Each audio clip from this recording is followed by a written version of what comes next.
السلام علیکم ورحمۃ اللہ وبرکاتہ۔ عالم اسلام کے مسلمانوں کے لیے ایک زبردست خوشخبری۔ شہر حیدرآباد کی مشہور و معروف دینی اقامتی ہمہ وقتی درسگاہ جامعہ انواریہ کے زیر اہتمام قرآن مجید کی تفسیر کے علاوہ حدیث شریف و فقہ کی مشہور و معروف معتبر و مستند کتاب تقریباً 25 کتابوں کی ویڈیو ریکارڈنگ کا سلسلہ شروع ہو چکا ہے۔ اسی کی ایک سنہری کڑی جامع ترمذی شریف کا سلسلہ وار درس بھی ہے جو الحمدللہ جاری و ساری ہے۔ بیات سید المجاہدین شیخ المشائخ حضرت سید محمد عبد القدیر الحسینی المعروف نورانی پاشا رحمۃ اللہ علیہ، بانی و فاؤنڈر جامعہ انواریہ و باب العلم ایجوکیشنل سوسائٹی حیدرآباد۔ سب سے پہلے حدیث شریف عربی میں پڑھی جائے گی اور اس کا ترجمہ کیا جائے گا۔ اس کے علاوہ حدیث شریف کی تشریح بیان کی جائے گی اور اس ضمن میں مختصر سے مسائل بھی بیان کیے جائیں گے تاکہ احکام شریعت کو سمجھنے میں آسانی ہو۔ اللہ تعالیٰ سے دعا ہے کہ وہ ہم کو سننے اور سنانے سے زیادہ عمل کرنے کی توفیق عطا فرمائے، آمین۔ آج ہم حدیث نمبر 2224 سے آغاز کر رہے ہیں۔ تقدیر کا بیان چل رہا ہے۔ باب ما جاء فی الایمان بالقدر خیرہ و شرہ۔ حدثنا ابو الخطاب زیاد بن یحیی البصری حدثنا عبد اللہ بن میمون عن جعفر بن محمد عن امیہ عن جابر بن عبد اللہ قال قال رسول اللہ صلی اللہ علیہ وسلم لا يؤمن عبد حتى يؤمن بالقدر خیرہ وشرہ وحتى يعلم ان ما اصابه لم يكن ليخطئه وان ما اخطأه لم يكن ليصيبه وفي الباب عن عبادة وجابر وعبد الله بن عمرو هذا حدیث غریب من حدیث جابر لا نعرفه الا من حدیث عبد اللہ بن میمون وعبد اللہ بن میمون منکر الحدیث۔ یہ بیان ہے اس حکم کا جو تقدیر کے خیر اور شر پر ایمان لانا چاہیے، یعنی تقدیر چاہے خیر ہو یا شر ہو، مقدر میں جو لکھا ہوا ہے وہ بھلا ہو یا برا، اس پر ایمان رکھنا یہ لازم اور ضروری ہے۔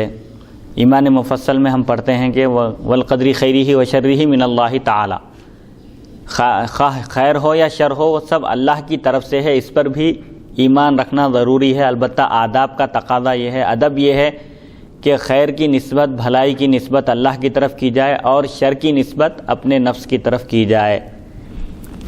حضرت جابر بن عبداللہ رضی اللہ تعالیٰ عنہ فرماتے ہیں رسول اکرم صلی اللہ علیہ وسلم نے ارشاد فرمایا جب تک بندہ تقدیر کے خیر و شر پر ایمان نہ لائے مومن ہو نہیں سکتا۔ اسی طرح جب تک وہ یہ نہ جان لے کہ جو مصیبت اس کو پہنچی ہے وہ اس سے خطا کرنے والی نہیں تھی اور جو مصیبت اس سے خطا کر گئی ہے وہ اسے پہنچنے والی نہیں تھی۔ اس باب میں حضرت عبادہ، جابر اور عبداللہ بن عمر رضی اللہ تعالی عنہم سے بھی روایت مروی ہیں۔ یہ حدیث جابر کی حدیث سے غریب ہے، ہم اسے صرف عبداللہ بن میمون کی حدیث سے پہچانتے ہیں اور عبداللہ بن میمون منکر حدیث تھے۔ تو اس حدیث شریف میں یہ بتایا جا رہا ہے کہ کوئی بندہ اس وقت تک مومن نہیں ہو سکتا جب تک کہ وہ اس بات پر یقین رکھے کہ خواہ خیر ہو یا شر یہ سب اللہ کی طرف سے ہے۔ تقدیر پر جب تک ایمان نہ ہو بندے کا اس وقت تک وہ مومن نہیں ہو سکتا، اور اس بات کا بھی اس کو یقین ہونا چاہیے کہ جو مصیبت اس کو پہنچی ہے وہ یقیناً پہنچنے والی تھی، اس سے خطا کرنے والی یعنی اس سے آگے بڑھنے والی نہیں تھی جب تک اس کو نہ پہنچے۔ جیسے لوگ جب نقصان ہوتا ہے یا کوئی مصیبت آتی ہے یا کسی پریشانی میں گرفتار ہوتے ہیں، مبتلا ہوتے ہیں تو کہتے ہیں کہ کاش ہم ایسا کیے ہوتے تو اس مصیبت سے بچ گئے ہوتے۔ تو ایسا بھی نہیں سوچنا چاہیے، جو کچھ بھی ہوتا ہے سب اللہ کی طرف سے ہوتا ہے، اس پر یقین رکھنا، اس پر ایمان رکھنا، اس کا عقیدہ رکھنا ایک مومن کے لیے لازم اور ضروری ہے کہ جو مصیبت پہنچنے والی تھی تقدیر میں جو لکھا ہوا تھا وہ یقیناً ہو کر ہی رہے گا۔ اسی لیے یہ آزمائش، یہ مصیبت، یہ پریشانی آئی ہے، یہ ہم سے چھوٹنے والی نہیں تھی۔ جیسے لوگ سوچتے ہیں یا کہتے ہیں کہ اگر ہم ڈاکٹر کو بتاتے، ڈاکٹر سے رجوع ہوتے یا فلاں دواخانے میں علاج کراتے تو یہ ہو سکتا تھا کہ بہتر ہو جاتے، ٹھیک ہو جاتے اور موت سے بچ جاتے، لیکن موت سے تو کوئی انسان بچ نہیں سکتا۔ موت کا ایک وقت مقرر ہے، بہترین سے بہترین ڈاکٹر کو بتائیے اب اسپیشلسٹ کو، لیکن جب انسان کی موت کا وقت آ جاتا ہے تو کسی بھی صورت میں نہیں بچ سکتا۔ تو یہ یقین رکھنا، یہ عقیدہ رکھنا، یہ ایمان رکھنا بھی ضروری ہے کہ جو مصیبت پہنچی ہے وہ یقیناً پہنچنے والی تھی اور جو مصیبت ٹل گئی ہے وہ یقیناً ٹلنے والی تھی۔ تقدیر میں جو لکھا ہوا ہے وہ ہو کر ہی رہتا ہے، اس پر ایمان رکھنا بھی بندے کے لیے ضروری اور لازمی ہے۔ تو جب تک کہ تقدیر پر ایمان نہ لائے وہ مومن نہیں بن سکتا. جی تو یہاں مراد اس کا مطلب کامل مومن مراد ہے جی یا پھر واقعی مسلمان نہیں ہو سکتا، یہ مطلب ہے وہاں کمال ایمان کی نفی ہے، یعنی مومن کامل نہیں ہو سکتا. مومن کامل کی نشانی یہ ہے کہ وہ ہر حال میں اللہ کے فیصلے پر راضی رہے. آگے آئے گا کہ اللہ تعالیٰ جب کسی بندے کو آزمائش میں مبتلا کرتا ہے، آزمائش میں ڈالتا ہے، تب یہ دیکھتا ہے، اللہ تعالیٰ کو تو سب معلوم ہے لیکن ظاہر کرنا چاہتا ہے مخلوق کے سامنے کہ یہ بندہ آزمائش میں پورا اترتا ہے یا پھر شکوے شکایتیں کرتے ہوئے پھرتا ہے. تو جب آزمائش میں مبتلا کرتا ہے اور وہ اللہ کی تقدیر پر راضی رہتا ہے تو اللہ تعالیٰ کی طرف سے اس کو خوشنودی کا، رضامندی کا پروانہ مل جاتا ہے. اور جب وہ ناراضگی کا اظہار کرتا ہے، مصیبت پر افسوس کرتا ہے، واویلا مچاتا ہے، جیسے عام طور پر عورتیں کہتی ہیں کہ نعوذ باللہ من ذالک اگر انتقال ہوتا ہے تو میرا ہی بیٹا ملا تھا کیا، ہمارے ہی گھر میں یہ مصیبت نازل ہونا تھا، یہ سب اللہ تعالیٰ کی شکوے شکایت کرنا ہے، سمجھے اس کی تقدیر پر راضی نہیں رہنے کا نتیجہ ہے. تو اللہ کی تقدیر پر جب بندہ راضی رہتا ہے تو جو بھی مصیبت آتی ہے تو وہ یہ کہتا ہے کہ یہ مصیبت ہمارے گناہوں کی وجہ سے آئی ہے. قرآن میں بھی اللہ تعالیٰ ارشاد فرماتا ہے وما اصابکم من مصیبت فبما کسبت ایدیکم.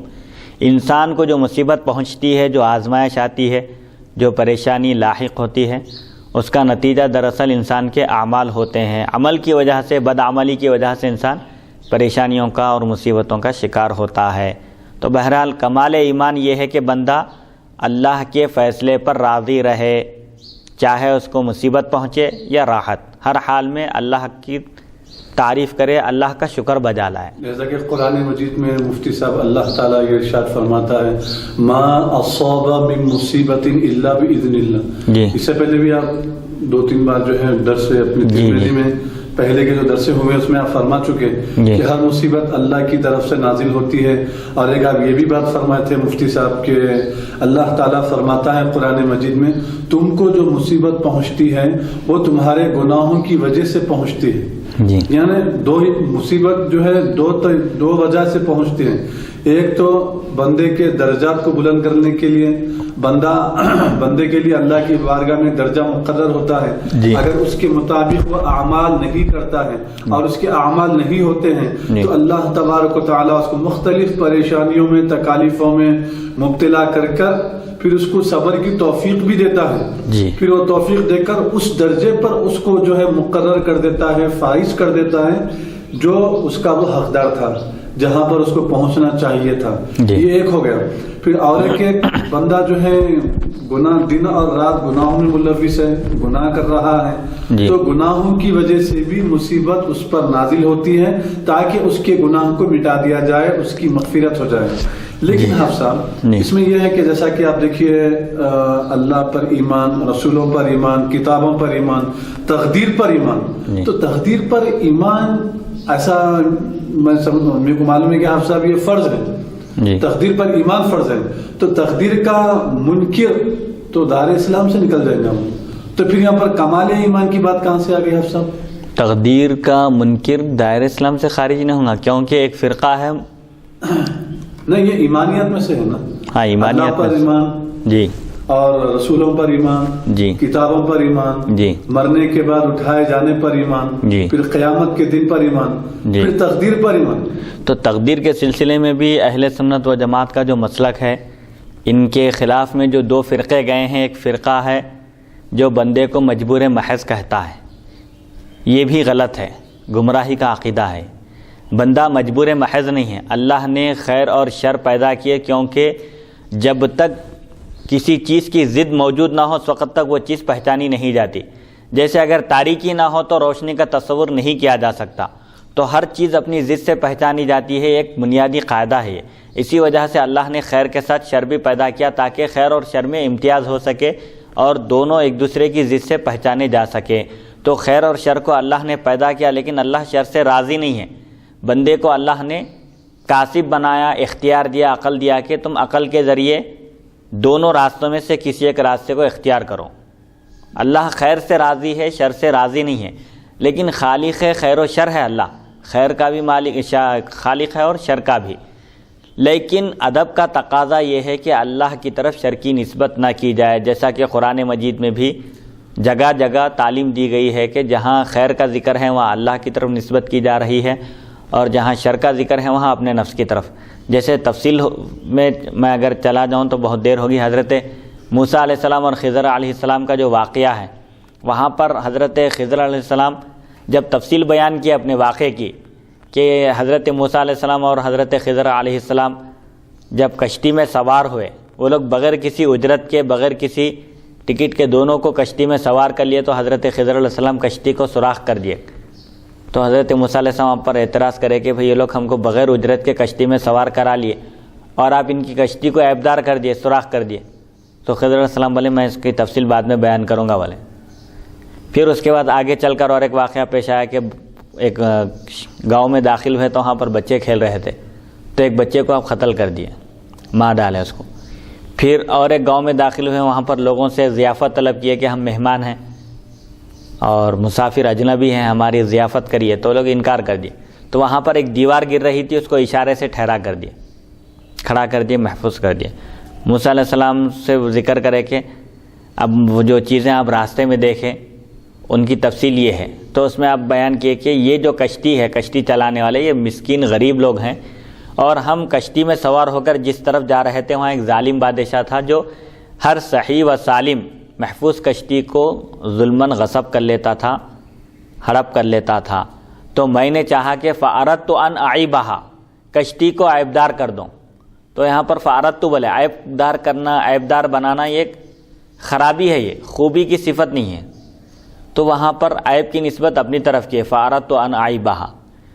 اور پھر جہاں پر لڑکے کو قتل کیے تو وہاں پر کیا بولے، فَأَرَدْنَا أَن يُبْدِلَهُمَا رَبُّهُمَا، ہم نے چاہا بولے۔ تو وہاں پر دو پہلو ہے، لڑکے کو قتل کرنا ایک بظاہر خرابی کا پہلو ہے، لیکن اس لڑکے کے عوض میں اللہ تعالیٰ نے ان کو ایک لڑکی عطا کی، اس لڑکے کے والدین کو ایک لڑکی عطا کی جن سے ایک نبی تولد ہوئے، پیدا ہوئے۔ تو بولے کہ وہ لڑکا بڑا ہو کر، بالغ ہو کر، کفر میں مبتلا ہو کر اپنے ماں باپ کے لیے بھی مشکل کا سبب بننے والا تھا، اسی لیے اللہ کا حکم ہوا میں اس کو قتل کر دیا بولے۔ لیکن اللہ نے اس لڑکے کے بدلے اس کے والدین کو ایک لڑکی عطا کی ہے جن سے ایک نبی پیدا ہوئے۔ تو وہاں پر ایک خیر کی نسبت ہے، ایک شر کی نسبت ہے۔ لڑکے کو قتل کرنا شر ہے بظاہر، تو فَأَرَدْنَا ایک صیغہ جمع کا لا کے شر کی نسبت اپنی طرف کی، اور خیر جو اس لڑکے کے قتل ہونے کے بعد جو حاصل ہونے والا تھا اس کی نسبت اللہ کی طرف کی۔ پھر اس کے بعد جو دیوار گر رہی تھی اس کے نیچے خزانہ مدفون تھا، دفن کیا ہوا تھا، اور جن دو یتیم لڑکوں کا وہ خزانہ تھا ان کے والد بھی نہیں، 7ویں پشت میں اوپر میں ان کے دادا نیک اور متقی پرہیزگار تھے، تو اللہ تعالیٰ نے ان کے تصدق میں، ان کے صدقے میں اس خزانے کو یہ یتیم لڑکوں تک پہنچانا چاہا، تو اس خزانے کی حفاظت کی حضرت خضر علیہ السلام، دیوار گرنے سے بچا لیے۔ تو دیوار کے نیچے خزانہ دفن کیا ہوا تھا، وہ خزانہ محفوظ ہو گیا، لوگوں کی نگاہوں سے چھپ گیا، تو وہاں پر خالص خیر تھا، اس لیے فَأَرَادَ رَبُّكَ بولے، بس آپ کے رب نے چاہا کہ وہ لڑکے بالغ ہو جائیں، سن رشد کو پہنچ جائیں اور اپنا خزانہ حاصل کر لیں۔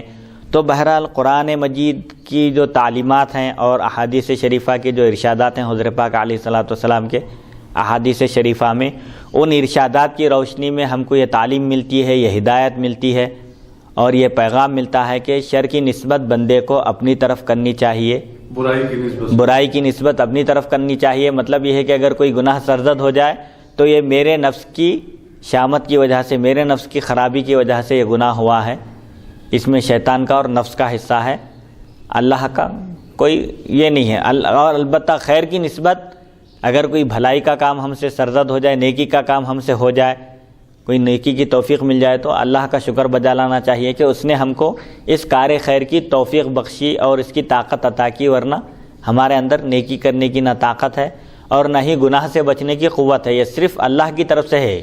بندہ اپنی طرف سے بھی گناہوں سے نہیں بچ سکتا جب تک کہ اللہ کی توفیق اور اس کی مدد شامل حال نہ ہو۔ ہر حال میں بندے کو یہ عقیدہ رکھنا چاہیے کہ خیر اور شر کا خالق اللہ ہے، البتہ اللہ نے بندے کو عقل دی ہے، اختیار دیا ہے، اب بندہ اپنے اختیار سے دونوں میں سے کسی ایک کو اختیار کر رہا ہے، جس کے لیے خود بندہ ذمہ دار ہوگا۔ حدیث نمبر 2225 حدثنا محمود بن غیلان حدثنا ابو داود انبانا شعبۃ عن منصور عن ربعی بن حراش عن علی قال قال رسول اللہ صلی اللہ علیہ وسلم لا يؤمن عبد حتى يؤمن بأربع يشهد ان لا الہ الا اللہ وانی رسول اللہ بعثنی بالحق ويؤمن بالموت ويؤمن بالبعث بعد الموت ويؤمن بالقدر۔ حضرت علی رضی اللہ تعالیٰ عنہ سے مروی ہے، رسول اکرم صلی اللہ علیہ وسلم نے ارشاد فرمایا بندہ جب تک 4 باتوں پر ایمان نہ لائے مومن نہیں ہو سکتا۔ 4 باتوں پر یقین رکھنا، ایمان لانا، دل سے تصدیق کرنا، زبان سے اقرار کرنا ضروری ہے۔ سب سے پہلی بات یہ ہے کہ وہ اس بات کی گواہی دے کہ اللہ کے سوا کوئی معبود برحق نہیں، کوئی عبادت کے لائق نہیں، اور یقیناً حضرت پاک علیہ الصلوۃ والسلام فرماتے ہیں اور اس بات کی گواہی دے کہ میں اللہ کا رسول ہوں، مجھے اس نے حق کے ساتھ بھیجا ہے، اور یہ کہ وہ موت پر ایمان لائے، موت برحق ہے، ایک دن مرنا ہے، اور مرنے کے بعد دوبارہ اٹھائے جانے پر ایمان لائے، اور تقدیر پر ایمان لائے۔ جب تک 4 باتوں پر ایمان نہ لائے اس وقت تک وہ مومن ہو ہی نہیں سکتا۔ تو بہرحال اس حدیث شریف میں بھی چونکہ تقدیر کا بیان چل رہا ہے، تقدیر سے ریلیٹڈ ہے، متعلق، کہ تقدیر پر بھی ایمان لانا ضروری ہے۔ حدیث نمبر 2226 حدثنا محمود بن غیلان حدثنا النضر بن شمیل عن شعبۃ نحوه الا انه قال ربعی عن رجل عن علی حدیث ابی داود عن شعبۃ عندي اصح من حدیث النضر وهكذا روى غير واحد عن منصور عن ربعی عن علی حدثنا الجارود قال سمعت وهيان يقول بلغني ان ربعی بن حراش لم يكذب في الاسلام كذبة۔ محمد بن غیلان نے نضر بن شمیل کے واسطے سے شعبہ سے اسی کے ہمانہ روایت بیان کی، البتہ انہوں نے ربعی سے ایک نامعلوم شخص کے حوالے سے حضرت علی رضی اللہ عنہ سے روایت کی۔ پہلی روایت میں ڈائریکٹ ربعی بن حراش حضرت علی سے روایت کرتے ہیں، لیکن ایک دوسرے راوی جو ذکر کر رہے ہیں اس میں ربعی بن حراش اور حضرت علی رضی اللہ عنہ کے درمیان اور ایک واسطے کا ذکر کر رہے ہیں۔ شعبہ سے ابو داؤد کی روایت میرے پاس، امام ترمذی فرماتے ہیں میرے پاس نظر کی حدیث سے زیادہ صحیح ہے۔ اسی طرح کئی دوسرے راویوں نے منصور اور ربعی کے واسطے سے حضرت علی رضی اللہ عنہ سے حدیث روایت کی ہے، اور اس میں عن رجل نہیں ہے۔ جارود کہتے ہیں میں نے وکی کو یہ کہتے ہوئے سنا کہ ربعی بن حراش نے اسلام میں کبھی جھوٹ نہیں بولا۔ یہ راویوں کے ثقہ ہونے کی دلیل ہے، ان کے جو مختلف مراتب ہیں وہ بیان کرتے ہیں امام ترمذی رحمۃ اللہ علیہ، اور ان کے بارے میں ناقدین حدیث نے کیا کہا اس کا بھی اختصار کے ساتھ ذکر کرتے ہیں۔ حدیث نمبر 2227 باب ما جاء ان النفس تموت حيثما كتب لها۔ حدثنا بندار حدثنا مؤمل حدثنا سفيان عن ابي اسحاق عن مطر بن عكامس قال قال رسول الله صلى الله عليه وسلم اذا قضى الله لعبد ان يموت بارض جعل له اليها حاجه، وفي الباب عن ابي عزة هذا حديث حسن غريب ولا نعرف لمطر بن عكامس عن النبي صلى الله عليه وسلم غير هذا الحديث۔ یہ بیان اس حکم کا جو آیا ہے کہ نفس مرتا ہے جہاں موت اس کے لیے مقرر کر دی جاتی ہے۔ ایک شخص پیدا ہوتا ہے ہندوستان میں، لیکن اس کو موت آتی ہے مکے میں، مدینے میں، مقدس مقامات پر یا کسی اور مقام پر۔ تو اس حدیث شریف میں بتایا جا رہا ہے کہ جب کسی شخص کے انتقال کا وقت قریب آتا ہے اور اس کو جس جگہ مرنا ہوتا ہے اس کی موت مقرر ہو جاتی ہے، اس جگہ اللہ تعالیٰ اس کو پہنچا دیتا ہے۔ ایسے کوئی اسباب بنتے ہیں کہ وہ شخص اپنا وطن چھوڑ کر اس جگہ پہنچ جاتا ہے اور اس کو موت آتی ہے۔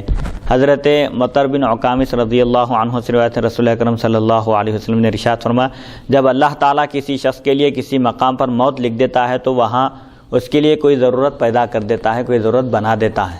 ایک شخص ہندوستان میں پیدا ہوا، اب اس کو موت آنا ہے پاکستان میں، تو کچھ حالات اور اسباب ایسے بن جاتے ہیں کہ وہ پاکستان پہنچ جاتا ہے اور اس کا انتقال ہوتا ہے۔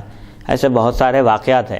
تو خلاصہ کلام یہ ہے کہ جس شخص کو جہاں مرنا ہوتا ہے وہاں خود بخود وہ پہنچ جاتا ہے۔ جیسے حضرت سلیمان علیہ السلام کے دور میں بھی ایک شخص جو آپ کے بارگاہ میں بیٹھا ہوا تھا، تو حضرت اسرائیل علیہ السلام پہنچے وہاں پر اس کی روح قبض کرنے کے لیے، اور صرف اس کو ایک نظر دیکھتے ہی وہ پسینے سے شرابور ہو گیا اور اس کی کیفیت بدل گئی، اس کے چہرے پر ہوائیاں اڑنے لگی، یعنی خوف زدہ ہو گیا، اور حضرت سلیمان علیہ السلام سے عرض کیا کہ مجھے میرے وطن پہنچا دیجیے، جو تقریباً 1000 کلومیٹر کا فاصلہ تھا۔ اور حضرت سلیمان علیہ السلام کو اللہ تعالیٰ نے نبوت بھی عطا کی تھی اور بادشاہت بھی، اور ہوا آپ کے لیے تابع کر دی گئی تھی، جو سالوں کا سفر منٹوں میں طے کر دیا کرتی تھی ہوا۔ تو حضرت سلیمان علیہ السلام نے ہوا کو حکم دیا تو ہوا نے اس شخص کو فوراً اس کے وطن پہنچا دیا، اور جیسے ہی وہ اپنے وطن پہنچا اس کی روح قبض کر دی گئی۔ تو حضرت عزر علیہ السلام سے پوچھے سلیمان علیہ السلام کیا بات ہے؟ تو انہوں نے عرض کیا کہ میں نے دیکھا کہ اس شخص کی روح قبض کرنے کا مجھے حکم ہوا ہے اور فلاں شہر میں، اس کے وطن میں، جبکہ یہیں بیٹھا ہوا ہے۔ تو اس سے معلوم ہوتا ہے کہ انسان کی جہاں موت مقرر ہوتی ہے خود بخود وہ پہنچتا ہے۔ سبحان اللہ۔ اور اکثر دیکھیے اب غور کر کے کہ کہیں کوئی حادثہ ہوتا ہے، کوئی ٹکر ہوتی ہے، اس میں لوگ ہلاک ہو جاتے ہیں، اور اکثر ایسا ہوتا ہے کہ لوگ اصرار کرنے کے باوجود، گھر والے، بیوی بچے اور ماں باپ، خاندان کے لوگ اصرار کر کے روکنے کے باوجود نہیں رکتے، لیکن جب جاتے ہیں تو واپس ان کی ناش آتی ہے اکثر۔ تو یہ بھی ایک مقدر ہے، یہ تقدیر میں لکھا ہوا تھا۔ انسان کی جہاں موت ہوتی ہے خود بخود ایسے اسباب بنتے ہیں کہ پوری دنیا روکنے کے باوجود انسان نہیں رک سکتا۔ ایسے بہت سارے واقعات ہیں۔ تو بہرحال اس حدیث شریف کا خلاصہ بھی یہی ہے کہ بندے کی جہاں روح قبض کرنا ہوتا ہے وہاں خود بخود پہنچنے کے اس کے اسباب بن جاتے ہیں اور فراہم کر دیے جاتے ہیں تاکہ وہ وہاں پہنچے، اس کی روح قبض ہو جائے۔ اور یہ سلیمان علیہ السلام کا واقعہ کیا قرآن مجید میں ہے؟ نہیں، قرآن مجید میں نہیں ہے، تفاسیر میں بیان کیا جاتا ہے۔ جی، اس باب میں ابو عزا سے بھی روایت ہے، یہ حدیث حسن غریب ہے، اور ہمارے نزدیک رسول اللہ صلی اللہ علیہ وسلم سے مطر بن عکامس کی اس حدیث کے سوا کوئی دوسری روایت معروف نہیں ہے۔ ہم سے محمود بن غیلان نے اور ان سے معول اور ابو داؤد حفری نے سفیان کی روایت اسی کے ہم معنی بیان کی۔ حدیث نمبر 2228 حدثنا محمود بن غیلان حدثنا معمر و ابو داؤد الحفری عن سفیان نحوہ۔ اچھا، ہم سے محمود بن غیلان نے اور ان سے معول اور ابو داؤد حفری نے سفیان کی روایت اسی کے ہم معنی بیان کی۔ حدیث نمبر 2229 حدثنا احمد بن منیع وعلی بن حجر المعنى واحد قال حدثنا اسماعیل بن ابراہیم عن ایوب عن ابی الملیح عن ابی عزة قال قال رسول اللہ صلی اللہ علیہ وسلم اذا قضى الله لعبد ان يموت بارض جعل له اليها حاجة او قال بها حاجة هذا حديث صحيح وابو عزة له صحبة اسمه يسار بن عبد وابو الملیح بن اسامة اسمه عامر بن اسامة بن عمیر الہذلی۔ ابو عزا رضی اللہ عنہ کہتے ہیں رسول اللہ صلی اللہ علیہ وسلم نے ارشاد فرمایا جب اللہ تعالیٰ کسی بندے کے لیے کسی مقام کو جائے موت قرار دیتا ہے، یعنی موت کی جگہ قرار دیتا ہے، تو اس طرف اس کے لیے کوئی ضرورت فراہم کر دیتا ہے، حاجت پیدا کر دیتا ہے، کسی کام سے بندہ روانہ ہو جاتا ہے۔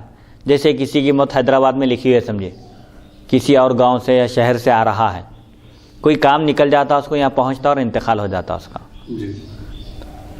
راوی کو شک ہے کہ الیہا حاجتن کے الفاظ ہیں یا بہا حاجتن، اس کی طرف، اس شہر کی طرف، اس مقام کی طرف جس مقام میں اس کی روح قبض کی جانی ہے، اس مقام کی طرف اللہ تعالیٰ اس کے لیے حاجت پیدا کر دیتا ہے، یا اس مقام میں، دونوں کا مفہوم ایک ہی ہے قریب قریب۔ ضرورت پیدا کر دیتا ہے، ہاں، وہ ایسی ضرورت پیدا کر دیتا ہے کہ وہ اپنی ضرورت کو پورا کرنے کے لیے وہ اس مقام پر پہنچ جاتا ہے اور وہاں پر اس کی روح قبض ہو جاتی ہے۔ کہ الفاظ یہ حدیث صحیح ہے، اور ابو عزا کی صحابیت ثابت ہے، ان کا نام یسار بن عبد ہے، اور ابو الملیح بن اسامہ کا نام عامر بن اسامہ بن عمیر الہذلی ہے۔ حدیث نمبر 2230 باب ما جاء لا ترد الرقى والدواء من قدر الله شيئا۔ حدثنا سعيد بن عبد الرحمن المخزومي حدثنا سفيان عن الزهري عن ابي خزامة عن ابيه ان رجلا اتى النبي صلى الله عليه وسلم فقال ارايت رقا نسترقيها ودواء نتداوى وتقاتا نتقيها هل ترد من قدر الله شيئا؟ قال هي من قدر الله هذا حديث لا نعرفه الا من حديث الزهري وقد روى غير واحد هذا عن سفيان عن الزهري عن ابي خزامة عن ابيه وهذا اصح هكذا قال غير واحد عن الزهري عن ابي خزامة عن ابيه۔ یہ بیان اس حکم کا جو آیا ہے کہ جھاڑ پھونک، دم کرنا اور دوا ڈوری کرنا اللہ کی تقدیر میں سے کسی چیز کو نہیں ٹال سکتا۔ تقدیر الہی کو دم، جھاڑ پھونک اور دوا نہیں ٹال سکتے۔ حضرت ابو خزامہ کے بیٹے اپنے والد ابو خزامہ سے روایت کرتے ہیں، ایک شخص بارگاہ رسالت میں آپ صلی اللہ علیہ وسلم میں حاضر ہو کر عرض کیا یا رسول اللہ صلی اللہ علیہ وسلم آپ بتائیے، ہم جو جھاڑ پھونک کرتے ہیں، دم کرتے ہیں، یا کوئی حفاظتی تدبیر اختیار کرتے ہیں، یا دوا ڈوری کرتے ہیں، کیا یہ چیزیں اللہ تعالیٰ کی تقدیر کو ٹال سکتی ہیں؟ آپ نے فرمایا یہ علاج وغیرہ بھی تقدیر الہی میں سے ہی ہیں۔ یہ حدیث ہم صرف زہری کے حوالے سے جانتے ہیں، کئی راویوں نے اس کے سفیان زہری اور ابو خزامہ کے حوالے سے روایت کیا ہے اور یہ زیادہ صحیح ہے، اور اسی طرح کئی راویوں نے اس کو زہری ابو خزامہ کے واسطے سے ان کے والد سے روایت کیا ہے۔ تو ایک صحابی یہ پوچھتے ہیں کہ دوا ڈوری کرنے سے، دم کرنے سے، روحانی علاج کروانے سے یا احتیاطی تدابیر اختیار کرنے سے، پرہیز کرنے سے کیا تقدیر الہی ٹل سکتی ہے؟ تو حضرت پاک علیہ الصلوۃ والسلام نے ارشاد فرمایا یہ بھی تقدیر الہی ہے، یہ بھی تقدیر میں لکھا ہوا ہے کہ جب بخار آئے گا تو ڈاکٹر سے رجوع ہوگا اور گولیوں کا استعمال کرے گا بندہ، دوا ڈوری کرے گا، اچھا ہوگا۔ تو اس سے تقدیر الہی ٹل نہیں سکتی، مقدر میں جو لکھا ہوا ہے وہ ہو کر رہتا ہے ہر صورت میں۔ اور یہ جو دوا ڈوری ہے، احتیاطی تدابیر ہے، پرہیز ہے اور مختلف قسم کے تجاویز ہے بیماروں کے لیے، یہ خود بھی تقدیر میں سے ہے، یہ بھی تقدیر میں لکھا ہوا ہے کہ بندہ جب بیمار ہوگا تو علاج کروائے گا، دوا ڈوری کرے گا، جس کی وجہ سے وہ اچھا ہوگا۔ اثرات ہوں گے اس کے اوپر یا جنات وغیرہ کا سایہ ہوگا، کچھ ہوگا ایسا، تو وہ روحانی علاج کے ذریعے اپنا علاج کرائے گا، روحانیت کی طرف متوجہ ہو کر۔ بہرحال یہ چیزیں بھی تقدیر الہی میں لکھی ہوئی ہوتی ہیں، تقدیر الہی ان چیزوں سے ٹل نہیں سکتی۔ تو بہرحال اس حدیث شریف میں روکا نہیں گیا دوا ڈوری کرنے سے، کیونکہ حضرت پاک علیہ الصلوۃ والسلام نے ارشاد فرمایا کہ اللہ تعالیٰ نے کوئی بیماری نہیں اتاری مگر اس کے لیے دوا بھی اتاری ہے، یعنی ہر بیماری کا علاج موجود ہے سوائے موت کے۔ وہ ایک اٹل حقیقت ہے جس کا کوئی انکار نہیں کر سکتا۔ اور روحانی علاج کا بھی اس میں ذکر ہے کہ روحانی علاج بھی کیا جا سکتا ہے بشرطے کہ وہ قرآن اور حدیث کے مخالف نہ ہو، خلاف نہ ہو۔ حدیث نمبر 2231، باب ما جاء فی القدریۃ۔ حدثنا واصل بن عبد الاعلی حدثنا محمد بن فضیل عن القاسم بن حبیب وعلی بن نزار عن عكرمة عن ابن عباس قال قال رسول اللہ صلی اللہ علیہ وسلم صنفان من امتی لیس لهما فی الاسلام نصیب المرجئة والقدریۃ وفی الباب عن عمر وابن عمر ورافع بن خدیج هذا حدیث حسن غریب۔ یہ بیان اس حکم کا جو فرقہ قدریہ کے بارے میں آیا ہے، ایک ہے فرقہ قدریہ اور ایک ہے مرجیہ۔ فرقہ قدریہ یہ کہتا ہے کہ بندہ قادر مطلق ہے، بندہ خود اپنے افعال کا خالق بھی ہے، افعال مانے اپنے کاموں کا خالق بھی ہے، جبکہ اہل سنت و جماعت کا عقیدہ یہ ہے کہ بندوں کا خالق بھی اللہ ہی ہے اور بندوں کے اعمال اور ان کے افعال کا خالق بھی اللہ ہی ہے۔ قرآن میں اللہ تعالیٰ ارشاد فرماتا ہے اعوذ باللہ من الشیطان الرجیم واللہ خلقکم وما تعملون، اللہ نے تم کو پیدا کیا اور جو کچھ تم عمل کرتے ہو، یعنی اللہ تمہارا بھی خالق ہے اور تمہارے اعمال اور افعال کا بھی خالق ہے۔ تو کیا یہ قدریہ جبریہ کے لوگوں کو یہ قرآن کی آیت معلوم نہیں تھی؟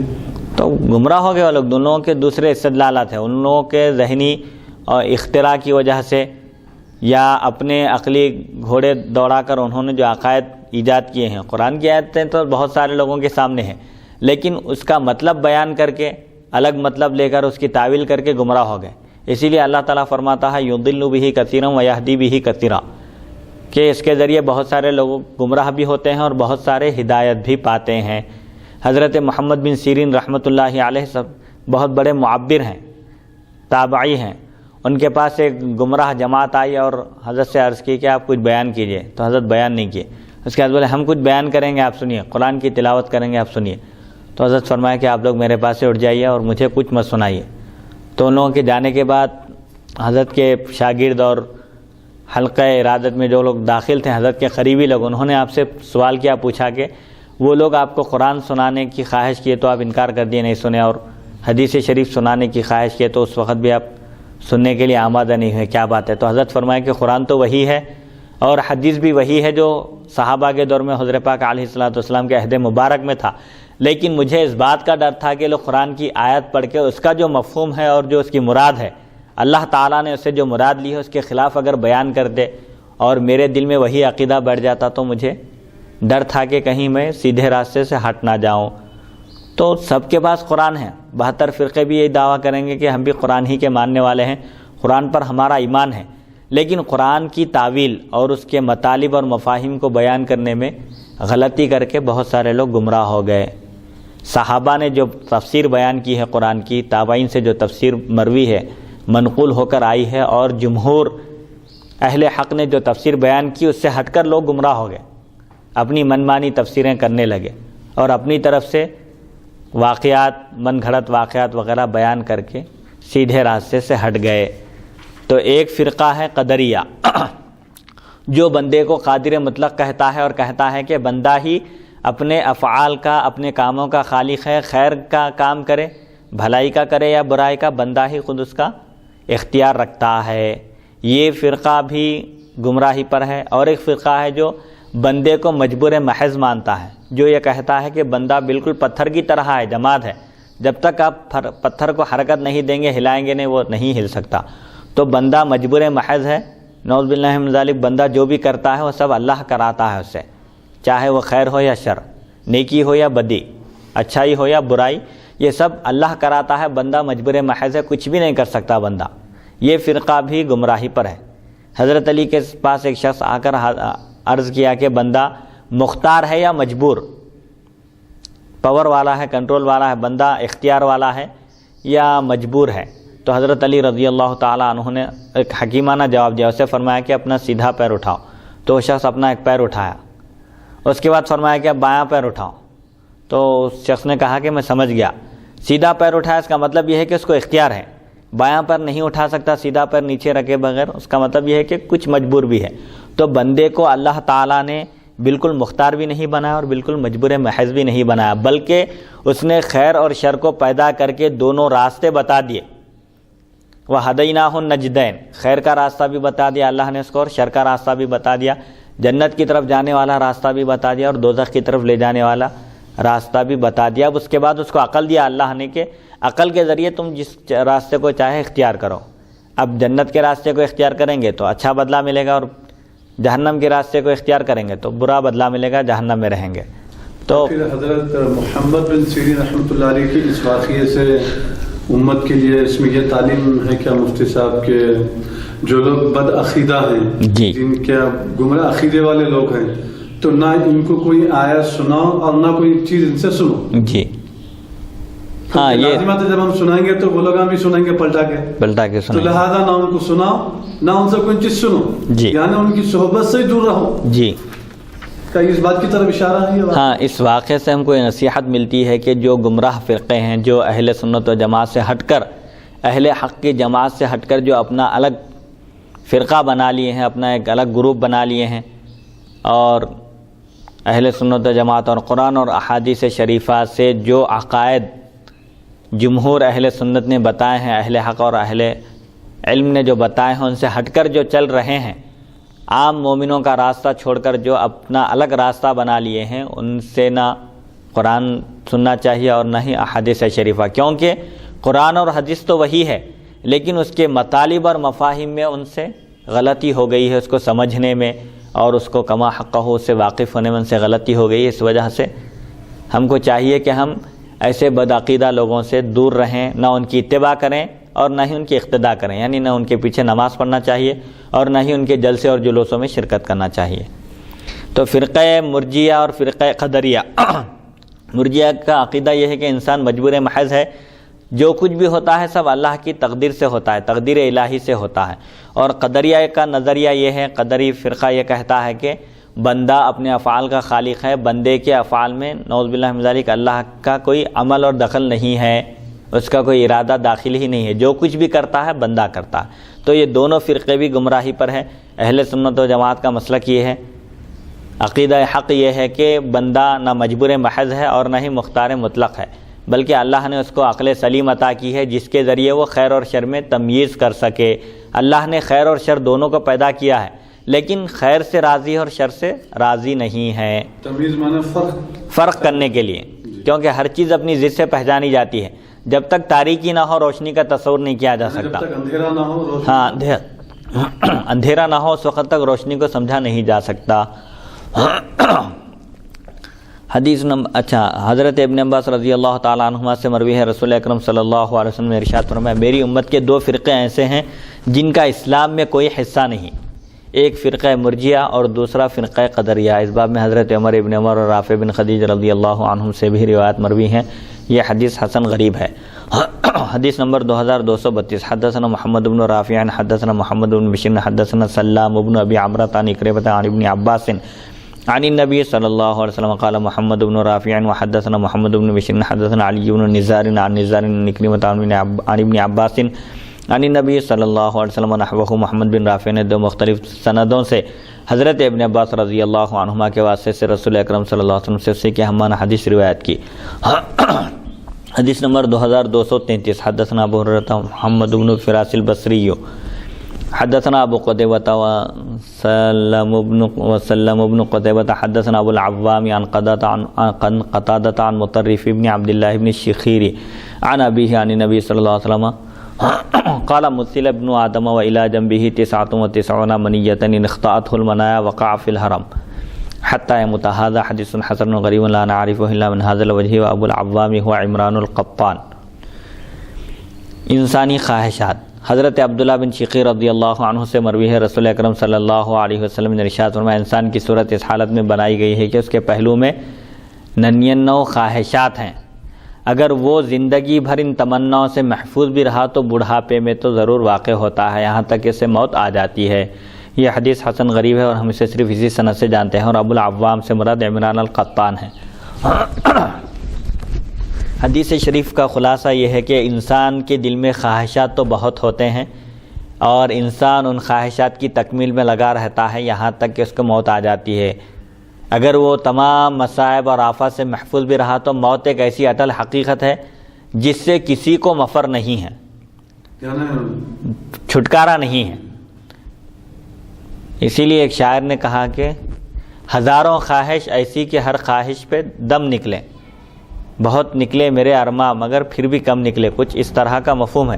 یعنی انسان جتنی زیادہ خواہشات بڑھاتے جائے گا, امیدیں آرزویں بڑھاتے جائے گا, وہ راہ راست سے ہٹ جائے گا. خواہشات ختم نہیں ہوں گی لیکن انسان ختم ہو جائے گا.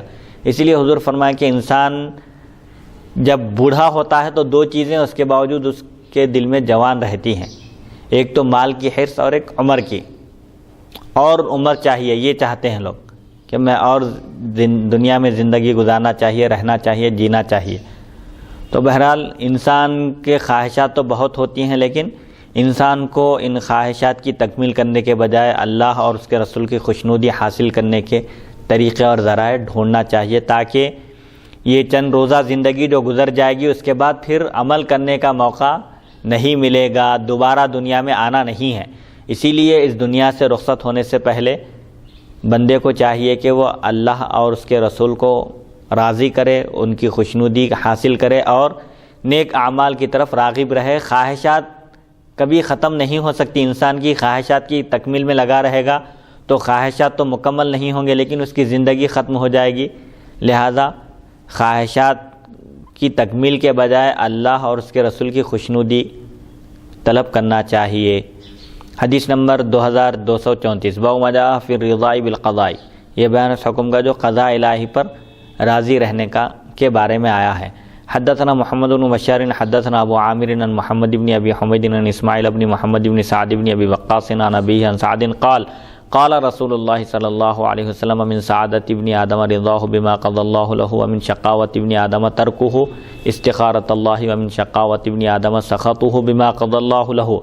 هذا حديث غريب لا نعرفه إلا من حديث محمد بن أبي حميد ويقال له أيضا حماد بن أبي حميد وهو أبو إبراهيم المديني وليس هو بالقوي عند أهل الحديث. حضرت سعد بن ابی وقاص رضی اللہ تعالیٰ عنہ سے روایت رسول اکرم صلی اللہ علیہ وسلم نے ارشاد فرمایا اللہ تعالیٰ کے فیصلے پر رضامندی خوش رہنا انسان کی خوش بختی میں سے ہے اور اللہ تعالیٰ سے طلب خیر کو نہ کرنا یعنی خیر کو طلب نہ کرنا انسان کی بدبختی ہے. اللہ تعالیٰ سے استخارہ نہ کرنا یہ انسان کی بدبختی ہے. نیز قضاء الہی پر ناراض ہونا بھی بدبختی ہے. یہ حدیث غریب ہے اور ہم اسے محمد بن ابی حمید کی سند سے پہچانتے ہیں. انہیں حماد بن ابی حمید بھی کہا جاتا ہے اور یہ ابراہیم مدینی ہے جو کہ محدثین کے نزدیک قوی نہیں ہے. تو اس حدیث شریف میں تقدیر پر راضی رہنے کا بیان ہے کہ بندے کی سعادت مندی, نیک بختی, فیروز بختی, خوش بختی یہ ہے کہ وہ اللہ کے فیصلے پر راضی رہے, چاہے اس کو مصیبت پہنچے یا راحت, نفع پہنچے یا نقصان, ہر حال میں اللہ کے فیصلے پر راضی رہنا, خوش رہنا یہ نیک بختی کی علامت ہے. اور اللہ کے فیصلے پر اس کی تقدیر پر ناراضگی کا اظہار کرنا یہ بدبختی کی علامت ہے. اور کوئی بھی کام درپیش ہو تو اس کے لیے اللہ سے استخارہ کرنا چاہیے. نماز استخارہ پڑھ کر دعا کرنا چاہیے. اللہ تعالیٰ کی طرف سے رہنمائی ہوتی ہے کہ وہ کام کرنا چاہیے یا نہیں، اس کا اشارہ ملتا ہے.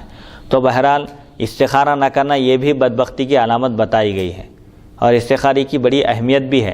حدیث شریف میں آتا ہے کہ ما خاب من استخار ولا ندم من استشار، یعنی وہ شخص ناکام نہیں ہوا، فیل نہیں ہوا جو استخارہ کیا، اور وہ شخص نادم نہیں ہوا جو مشورہ کیا. کوئی بھی کام کرنے سے پہلے مشورہ کرنا چاہیے. مشورے کے ذریعے جو کام کیا جاتا ہے الحمدللہ اس میں برکت بھی ہوتی ہے اور کامیابی بھی ملتی ہے. مشورے کے بغیر جو کام کیا جاتا ہے، مشورہ کیے بغیر جو شخص کام کرتا ہے اور اس میں نقصان ہوتا ہے یا مصیبت کا شکار ہوتا ہے تو اس کو ندامت ہوتی ہے. لیکن ایسے وقت ندامت ہوتی ہے جس وقت اس کو کوئی فائدہ نہیں ہوتا. اسی لیے مشورے کی تعلیم دی گئی، بلکہ اللہ تعالیٰ نے حضور پاک علیہ الصلاۃ کو حکم دیا کہ وشاورہم فی الامر. حالانکہ حضور پاک علیہ الصلاۃ سے بڑھ کر کوئی عقل مند نہیں، آپ سے بڑھ کر کوئی مشورہ دینے والا نہیں، صحیح، لیکن اس کے باوجود تعلیم امت کے لیے اللہ تعالیٰ نے فرمایا کہ آپ صحابہ سے مشورہ کیجئے. اور صحابہ کی تعریف کرتے ہوئے فرمایا کہ وَأَمْرُهُمْ شُورَىٰ بَيْنَهُمْ، ان کا معاملہ آپس میں شورا ہے، مشورے کا ہے. ایک دوسرے سے مشورہ کرتے ہیں، صلاح لیتے ہیں، اس کے بعد قدم اٹھاتے ہیں. تو بہرحال اس حدیث شریف میں ایک تو یہ بات بتائی گئی ہے کہ تقدیر الہی پر راضی رہنا یہ نیک بختی کی علامت ہے، اور اللہ کے فیصلے سے ناراضگی کا اظہار کرنا یہ بدبختی کی علامت ہے، اور خیر کے کاموں میں استخارہ نہ کرنا یہ بھی بدبختی کی علامت ہے. یعنی استخارہ کی لیے جامع حدیث ہے جی، یعنی کیا تعلیم دی حضور اکرم صلی اللہ علیہ وسلم کے لیے. اور ایک حدیث میں مفتی عظیم الدین صاحب سے سنا تھا، مفتی صاحب کے مطلب یہ فرماتے ہیں کہ ہر کیا ہے وہ کچھ ہر نیک فعلی جائز ہے، ہر بد فعلی حرام ہے. جی، ہر نیک فعلی جائز ہے جی، ہر بد فعلی حرام ہے. جی، یعنی استخارہ کے لیے جیسا کہ بزرگوں کا طریقہ کر رہا ہے جی، کہ بعض اولیاء اللہ سے یہ منقول ہے. جی، میرے دادا حضرت علامہ مولانا سید محمد انوار الرحمن رحمۃ اللہ علیہ جی، دیوان میں کچھ ایک کتاب ہے وہ بزرگوں کے اشعار وغیرہ، اس کے ذریعے بھی آپ استخارہ دیکھتے تھے، اور قرآن مجید کے ذریعے بھی دادا حضرت سرکار جو استخارہ وغیرہ دکھا کرتے تھے اور تعلیم دیتے تھے دادا حضرت. لیکن دادا حضرت ساتھ میں غالباً میرے کو یاد ہے، میں اپنے جو ہے ابا جان سرکار حضرت نورانی پاشا رحمۃ اللہ علیہ سے سنا، اور چچا حضرت حفیظہ اللہ سے بھی، میں جیلانی چچا حضرت سے بھی سنا کہ اکثر فرماتے کہ بیٹے بابا جان سرکار ہمارے یہ فرماتے تھے کہ افضل استخارہ جو ہے جو حضور اکرم صلی اللہ علیہ وسلم عشاء کی نماز 2 رکعت، عشاء کی نماز پڑھنے کے بعد وطر کے بعد 2 رکعت نفل نماز پڑھ کے استخارے کی نیت سے 2 رکعت نفل نماز پڑھنا چاہیے. اس کے بعد استخارہ کی دعا پڑھ کے بغیر بات کرے سو جانا. جی، اب پھر اس کے بعد جو خواب میں جو بشارت وغیرہ ہوتی ہے، یہ ہر شخص کو بشارت ہونا ضروری نہیں ہے. اب اس میں مختلف استخارہ کی چیزیں بتائی گئی ہیں، لال کلر، سفید کلر، ہرا کلر، سبز کلر، کچھ رنگ بھی جو ہے تو اس کی تفصیل ہے، کچھ رنگ بھی جو ہے بتائے گئے ہیں. اگر آپ یہ رنگ دیکھیں تو سمجھنا کہ وہ کام آپ جو کرنا چاہ رہے ہیں وہ آپ کے لیے بہتر ہے، اچھا ہے، خیر ہے، اس میں آپ وہ کام کریے، یعنی کرنے کی اجازت ہے، اس میں آپ کو فائدہ ہوگا، نقصان نہیں ہوگا.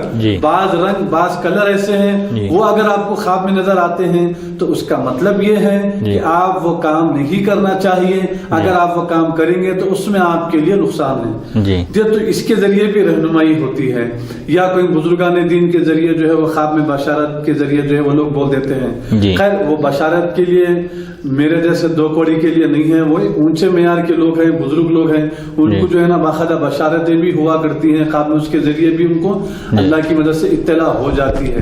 لیکن اس میں ایک اہم بات یہ ہے، اگر خواب میں بشارت یا رنگ کلر وغیرہ نظر نہ آئے استخارہ کرنے کے بعد تو اس میں غالباً میں ہمارے چچا حضرت قبلہ سے یہ سنا، مفسر قرآن حضرت علامہ مولانا مفتی سید محمد عبد القادر جیلانی پاشا حفیظہ اللہ، جو میرے چچا بھی ہیں، کافی آپ سے میں علم حاصل کیا الحمدللہ، اللہ باحیات ہے، اللہ حضرت کا سایہ سلامت رکھے، آمین. تو چچا حضرت یہ فرماتے ہیں کہ بیٹے استخارہ میں آپ ایک چیز کا خیال رکھیں کہ بیٹے آپ کو خواب میں رنگ نظر آنا، کلر نظر آنا یا بشارتیں ہونا یہ ضروری نہیں ہے، لازم نہیں ہے، واجب نہیں ہے. اب استخارہ کی برکت سے آپ مسلسل جب تک کہ آپ کا وہ کام نہ ہو آپ استخارہ کی نماز پڑھیں اور دعا پڑھ کے سو جائیں. جی. اب سونے کے آپ ایک 15 منٹ کے بعد بھی اگر آپ کو نیند ہوشیار ہو گئی تو اب اس کے بعد فکر کی بات نہیں ہے, آپ بات بھی کر سکتے ہیں, آپ اس کے بعد کبھی بھی سو جائیں, اس میں کوئی مسئلہ نہیں. اس میں حضرت اس بات کی طرف روشنی ڈالیں کہ بیٹے جو کام آپ کرنا چاہ رہے ہیں اگر آپ کے حق میں وہ کام اچھا ہے, بہتر ہے, تو خود بخود راستے اور ذرائع ایسا بن جاتے ہیں کہ وہ کام آپ کا ہو کر ہی رہتا ہے. جی. اگر آپ کے حق میں بہتر نہیں ہے تو خود بخود آپ کی توجہ, آپ کا خیال اس چیز سے ہٹ جاتا ہے, یعنی وہ کام آپ نہیں کرتے. تو پھر یہ استخارہ کی برکت دیکھیے آپ, یعنی اگر آپ کے پاس مال نہیں ہے, دولت نہیں ہے, آپ وہ کام کرنا چاہ رہے ہیں, ارادہ کریں, تو استخارہ کی برکت سے, یعنی اس میں اس بات کا بھی اشارہ ہے کہ اللہ تعالیٰ خود بخود ذرائع بھی بنا دیتا ہے. جی. دیکھیے آپ اس میں اشارہ ہے اس میں. اور قرآن پاک میں بھی اللہ تعالیٰ فرماتا ہے کہ والذین جاہدوا فینا لنہدینہم سبلنا. کوشش کرنا بنیادی چیز ہے. جو لوگ ہماری راہ میں کوشش کرتے ہیں اللہ تعالیٰ فرماتا ہے ہم ان کے لیے راستے کھول دیتے ہیں. راستہ نہیں فرمایا, راستے خود بخود بنتے چلے جاتے ہیں ان کے لیے. جو اللہ کی خوشنودی کے لیے قدم اٹھاتے ہیں, یہ قدم اٹھتے نہیں اٹھائے جاتے ہیں, جیسے ایک شاعر کہتا ہے. تو ایسے اسباب بن جاتے ہیں, ایسے حالات ایسے بن جاتے ہیں کہ بندہ قدم اٹھتے نہیں, ہاں اٹھائے جاتے ہیں. یعنی بندہ اپنی طرف سے نہیں کر رہا ہے, اللہ کا حکم ہو رہا, بس اس کی طرف سے یہ انتظامات ہو رہے ہیں. اور پھر اسی آیت میں آخر میں اللہ تعالیٰ یہ بھی فرماتا ہے کہ اللہ تعالیٰ نیک کام کرنے والوں کے ساتھ ہے. معیت, اللہ کی معیت, یعنی علم اور قدرت کے اعتبار سے ان کے ساتھ ہے. اللہ تعالیٰ کی مدد ان کے شامل حال ہے. ہر جگہ اللہ تعالیٰ ان کا حامی اور مددگار ہے. تو بہت سارے لوگوں کو دیکھیں گے جن کے پاس نہ اسباب ہیں نہ ذرائع, لیکن حج کی سعادت سے مشرف ہو رہے ہیں الحمدللہ. حج و زیارت ان کو نصیب ہو رہی ہے. یہ حسن نیت رکھنا چاہیے بندے کو, دل میں تمنا رکھنا چاہیے, اللہ تعالیٰ خود بخود اسباب فراہم کر دے گا. بہت سارے لوگوں کے پاس دولت ہوتی ہے لیکن دل ان کا مائل نہیں ہوتا, یعنی نیت ہی نہیں رہتی ان کی حج کرنے کی. لیکن بہت سارے لوگ ایسے ہوتے ہیں جن کے دل میں تمنا ہوتی ہے, آرزو ہوتی ہے اور تڑپ ہوتی ہے کہ کعبۃ اللہ تک پہنچیں, تو اللہ تعالیٰ ان کے لیے اسباب اور ذرائع بنا دیتا ہے. بہرحال بندے کا کام کوشش کرنا ہے اور کام کو پائے تکمیل تک پہنچانا, اس کو مکمل کرنا, اس میں کامیابی عطا کرنا, یہ اللہ کے دست قدرت میں ہے اور اس کی قدرت سے کوئی بعید نہیں ہے کہ وہ بندے کو نواز دے. حدیث نمبر 2235 باب حدثنا 2234 حدیث نمبر 2235 حدثنا محمد بن بشار حدثنا ابو عاصم حدثنا حیوة بن شریح اخبرنی ابو صخر حدثني نافع ان ابن عمر جاءه رجل فقال ان فلانا يقرأ عليك السلام فقال له بلغني انه قد احدث فان كان قد احدث فلا تقرئه مني السلام فاني سمعت رسول الله صلى الله عليه وسلم يقول يكون في هذه الامه او في امه الشك منه خسف او مسخ او قذف في اهل القدر. هذا حديث حسن صحيح غريب وابو صخر اسمه حميد بن زياد.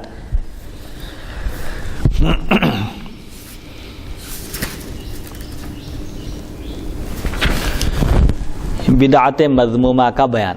جو بدعت اصول شریعت سے ٹکراتی ہے وہ حرام ہے, گناہ ہے, کبیرہ ہے. نافع کہتے ہیں حضرت ابن عمر رضی اللہ تعالیٰ عنہما کے پاس ایک شخص اور کہا فلاں شخص آپ کو سلام کہتا ہے. آپ نے فرمایا مجھے اطلاع ملی ہے, مجھے بات معلوم ہوئی ہے کہ اس نے دین میں ایسی نئی بات پیدا کی ہے جس کی کوئی قرآن اور حدیث میں اصل اور بنیاد بیس نہیں ہے. اگر ایسی بات ہے تو اس کو میری طرف سے سلام نہ کہنا, کیونکہ میں نے رسول اللہ صلی اللہ علیہ وسلم سے سنا, آپ نے فرمایا اس امت میں یا فرمایا میری امت میں.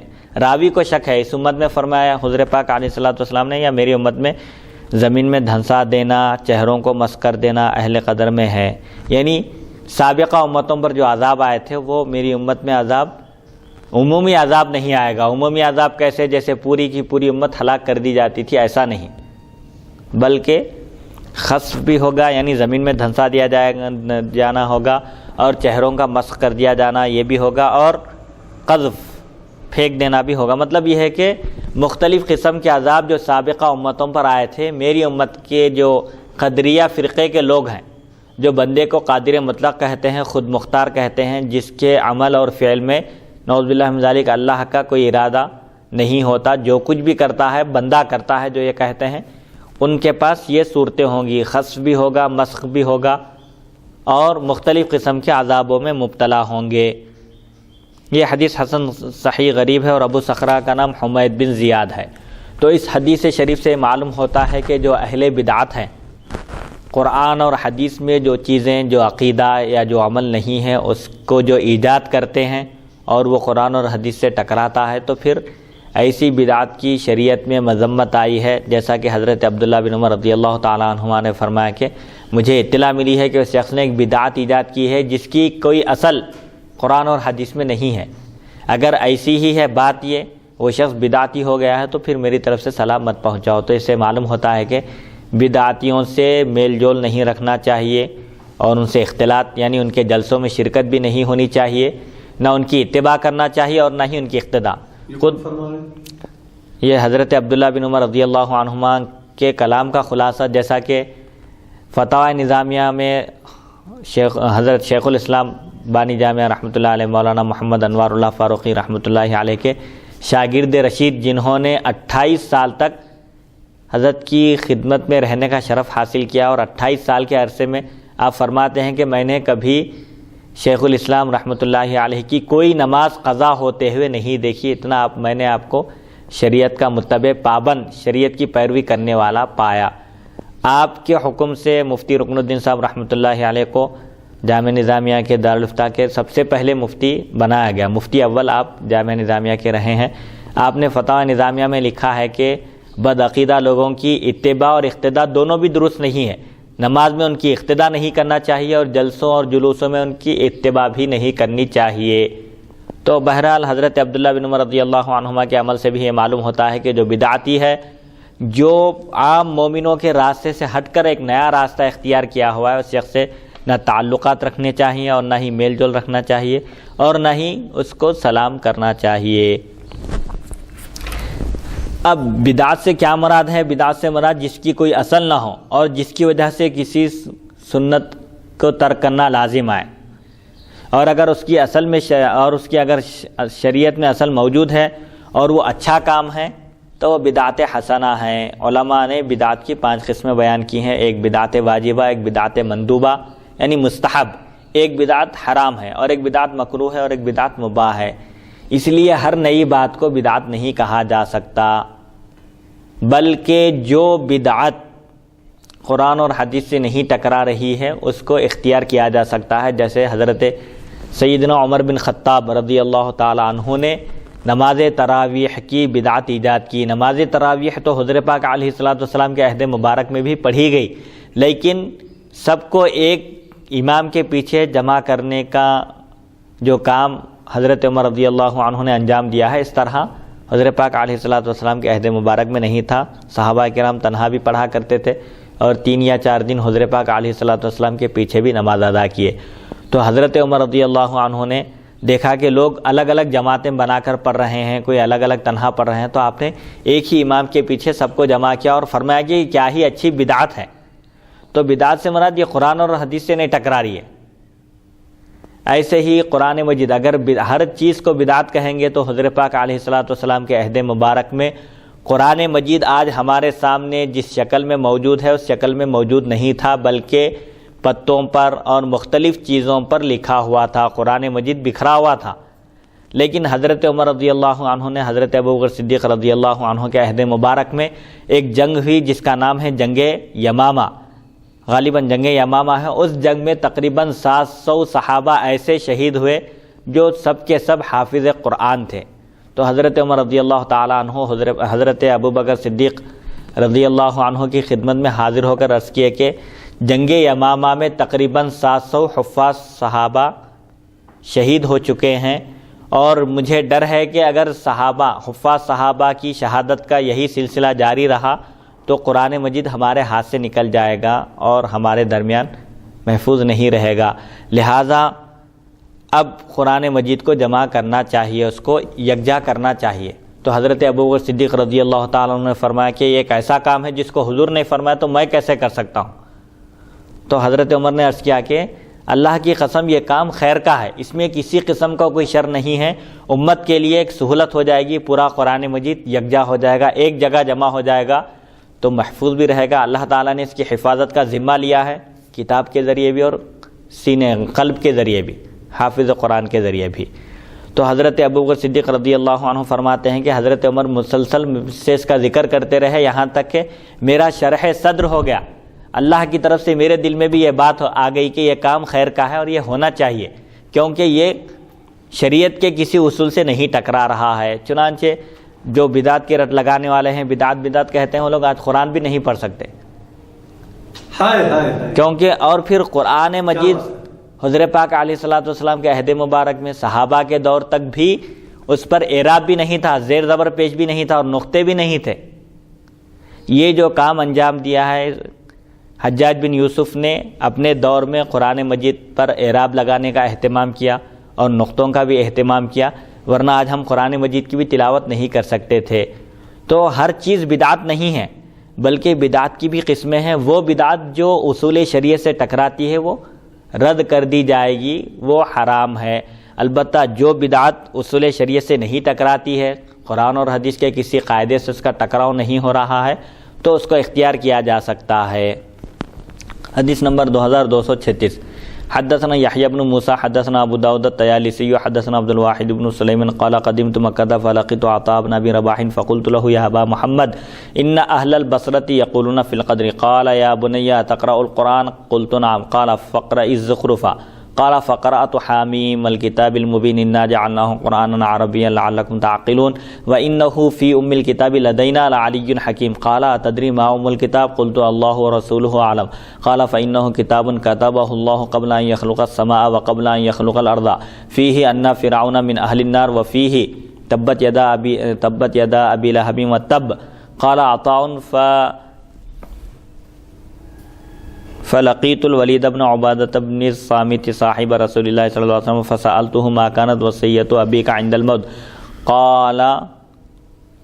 فقال يا بني اتق الله واعلم أنك إن تتق الله تؤمن بالله وتؤمن بالقدر كله خيره وشره فإن مت على غير هذا دخلت النار إني سمعت رسول الله صلى الله عليه وسلم يقول إن أول ما خلق الله القلم فقال اكتب قال ما أكتب قال اکتب القدر ما کان وما ہوا کائن الی الابد هذا حدیث غریب۔ عبد الواحد بن سلیم کہتے ہیں میں مکہ مکرمہ آیا تو میری ملاقات عطاء بن ابی رباح سے ہوئی۔ میں نے کہا اے ابو محمد، اہل بصرہ تقدیر کے بارے میں بحث کرتے ہیں، بصرہ والے لوگ تقدیر کے بارے میں مناقشہ کرتے ہیں، بحث تکرار کرتے ہیں، گفتگو ہوتی ہے۔ تو انہوں نے کہا اے بیٹے کیا تم قرآن پڑھ سکتے ہو؟ تو میں نے کہا ہاں۔ تو میں نے پڑھا ہے، یعنی قرآن کی تلاوت میں نے کی ہے، مجھے قرآن پڑھنا آتا ہے۔ تو آپ نے فرمایا سورہ زخرف پڑھو۔ کہتے ہیں میں نے پڑھنا شروع کیا، حامیم والکتاب المبین انا جعلناہ قرآنا عربیا لعلکم تعقلون۔ حامیم قسم ہے روشن کتاب کی، ہم نے اسے عربی قرآن بنایا، یعنی عربی میں نازل کیا تاکہ تم سمجھو، اور یہ ہمارے پاس ام الکتاب یعنی لوح محفوظ میں ہے جو بلند اور حکمت سے پر ہے۔ عطاء بن ابی رباح نے کہا کیا تم جانتے ہو؟ انہوں نے فرمایا وہ ایک کتاب ہے، یعنی ام الکتاب کیا ہے پتہ ہے؟ وَإِنَّهُ فِي أُمِّ الْكِتاب سے کیا مراد ہے؟ انہوں نے فرمایا وہ ایک کتاب ہے جسے اللہ تعالیٰ نے آسمانوں اور زمین کو پیدا کرنے سے پہلے لکھ دیا۔ ابھی آسمان اور زمین کی تخلیق نہیں ہوئی، اس سے پہلے ہی تقدیر لکھی جا چکی تھی۔ اسی کتاب میں یہ بھی لکھا ہوا ہے کہ فرعون جہنمی ہے، اور اسی میں یہ لکھا ہوا ہے تبت یدا ابی لہب وتب، یعنی ابو لہب کے دونوں ہاتھ ٹوٹ جائے۔ اس واقعے کا پس منظر ہے اس آیت کے نزول کا کہ حضور پاک علیہ الصلوۃ والسلام نے کوہ صفا پر کھڑے ہو کر صفا پہاڑ کا نام ہے، صفا پر چڑھ کر، یا غالباً ابو قبیس، جبل ابو قبیس پر چڑھ کر آپ نے قبائل کو جمع کیا، آواز دی تو سب لوگ جمع ہو گئے۔ اس کے بعد آپ نے فرمایا اگر میں تم کو یہ اطلاع دوں کہ اس پہاڑ کے پیچھے ایک لشکر ہے جو تم پر حملہ کرنا چاہتا ہے تو کیا تم میری بات کی تصدیق کرو گے؟ تو سب نے ایک زبان ہو کر کہا کہ ہم نے آپ کو کبھی جھوٹ بولتے ہوئے سنا ہی نہیں، آپ صادق اور مصدوق ہیں۔ صادق اور امین کہہ کر پکارتے تھے، انتہائی سچے امانت دار جنہوں نے کبھی اپنی زندگی میں جھوٹ نہیں بولا، تو یقیناً ہم آپ کی تصدیق کریں گے۔ تو حضرت پاک علیہ الصلوۃ والسلام نے فرمایا تو سنو، میں تم کو عذاب سے ڈراتا ہوں اللہ کے، اور اللہ کے دین کی دعوت دیتا ہوں کہ اللہ کے سوا کوئی عبادت کے لائق نہیں۔ تو اس وقت مجمع میں ابو لہب بھی موجود تھا، نعوذ باللہ من ذالک۔ اس نے کہا کہ تبن لکا الہذا جماعتنا، یعنی اس نے کہا کہ تمہارا برا ہو یعنی تمہاری ہلاکت ہو، اس وقت سے جمع کیے کہ ہم کو بول کے بولا. تو اس وقت یہ آیت نازل ہوئی کہ ابو لہب کے دونوں ہاتھ ٹوٹ جائیں اور وہ تباہ ہو جائے. تو حضور پاک علیہ الصلوۃ والسلام نے سب سے پہلے اللہ کی ذات کو منوانے سے پہلے اپنی ذات کو منوایا آپ نے، اس کے بعد ہی پھر اللہ کی وحدانیت کو آپ نے پیش کیا. اور حضور پاک علیہ الصلوۃ والسلام نے اللہ کی وحدانیت کے سلسلے میں اللہ کے دین کی دعوت دینے سے پہلے آپ نے اپنی زندگی پیش کی. میں تمہارے درمیان 40 سال کی مدت گزارا، 40 سال کا عرصہ رہا، کیا یہ کافی نہیں ہے؟ یعنی تم لوگوں نے میرا بچپن دیکھا اور میری جوانی دیکھی اور 40 سال کی عمر کا حصہ دیکھا کہ اس میں مجھ سے کبھی کوئی گناہ نہیں ہوا اور میں کبھی جھوٹ نہیں بولا. یعنی حضور پاک علیہ الصلوۃ والسلام نے اپنی پاکیزہ زندگی کو نبوت کی دلیل بنا کر پیش کیا. تو بہرحال حضرت عطا ابن ابی رباح فرماتے ہیں کہ جو تقدیر آسمان اور زمین کی تخلیق سے پہلے لکھ دی گئی تھی اسی میں یہ بھی لکھا ہوا ہے کہ فرعون جہنمی ہے اور ابو لہب کی ہلاکت کا بھی ذکر ہے.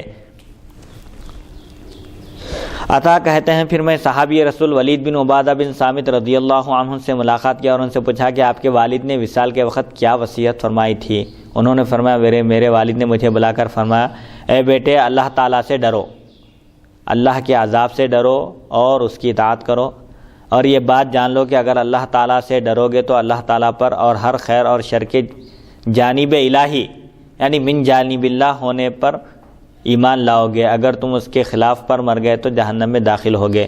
میں نے رسول اللہ صلی اللہ علیہ وسلم کو ارشاد فرماتے ہوئے سنا کہ اللہ تعالیٰ نے سب سے پہلے قلم کو پیدا کیا اور فرمایا لکھ. قلم نے کہا، قلم نے پوچھا کہ کیا لکھوں؟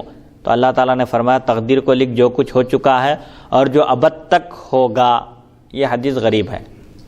مطلب یہ ہے کہ انسان ابھی آسمان اور زمین کی دنیا کی تخلیق نہیں ہوئی، کائنات ہی کی تخلیق نہیں ہوئی، اس سے پہلے تقدیر لکھی جا چکی ہے. جو کچھ ہوا اور جو کچھ ہونے والا ہے قیامت تک یہ سب لکھا جا چکا ہے اور قلم خشک ہو چکا ہے، اور جو تقدیر میں لکھا ہوا ہے وہ ہو کر ہی رہتا ہے. تو بہرحال اس حدیث شریف کا بھی خلاصہ یہ نکلا کہ تقدیر کے بارے میں بحث نہیں کرنا چاہیے. مومن کامل کا شیوا یہ ہے، اس کے کمال ایمان کی علامت یہ ہے، نشانی یہ ہے کہ وہ اللہ کی تقدیر میں جھگڑا اور بحث کرنے سے اجتناب کرے، بلکہ اللہ کے فیصلے پر راضی رہے.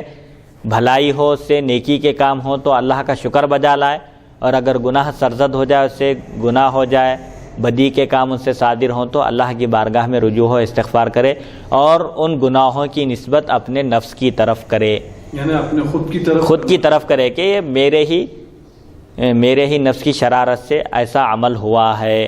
اچھا، ابھی جو پیچھے جو حدیث گزری جس کے تحت آپ یہ فرمائے تھے مفتی صاحب کے سلیمان علیہ السلام کی بارگاہ میں جو ہے جی ایک شخص جو بیٹھا ہوا تھا تو حضرت اسرائیل علیہ السلام اس کی روح قبض کرنے کے لیے تشریف لائے، تو اس زمانے میں جو ہے نظر آتے تھے کیا روح قبض کرنے والے؟ نہیں، اس شخص کو نظر نہیں آئے.